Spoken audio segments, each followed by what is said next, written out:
વાત કરીએ વડોદરાની તો વડોદરાના રાજપુર ગામે મગર યુવકને ખેંચી જવાની ઘટના સામે આવી છે। ત્યારે માછીમાર યુવકને ખેંચી ગયો મગર કે જ્યાં વન વિભાગ અને પોલીસે વહીવટીતંત્રને મળી સફળતા। ત્યારે મગરના જડબામાંથી યુવકના મૃતદેહને બહાર કાઢવામાં આવ્યો છે। ત્યારે ચાંદોદના નાવિક સમાજની લેવામાં આવી હતી મદદ કે જ્યાં મહા મુસીબતે મૃતદેહને બહાર કાઢવામાં આવ્યો છે। ત્યારે મૃતદેહને ડભોઈ પીએમ અર્થે ખસેડવામાં આવ્યો છે।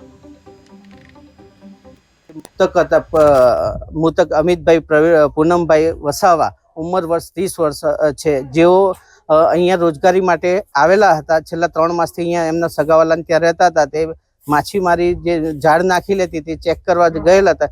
અચાનક મગર જોતા તેઓનો પગ સ્લીપ થઈ જતા મગર નદીમાં ખેંચી લઈ ગયેલો હતો અને સવારે લગભગ 8 સાડા 8ની આ ઘટના છે અને જીવદયા સંસ્થા દ્વારા અથાગ પ્રયત્ન અને ખૂબ કઠિન પરિસ્થિતિમાં જઈ ત્યાં પહોંચી અને ચાણોદની નેચર નાવિક શ્રમજીવી મંડળની બોટ મહેરબાન મામલતદાર સાહેબ શ્રી દ્વારા જાણ કરી અત્રે મોકલાવેલી અને તેના લીધે ગ્રામજનોના સહકાર અને તેમજ જીવદયા સંસ્થાઓના સહકારથી અમે મૃતકની બોડી બહાર કાઢી છે।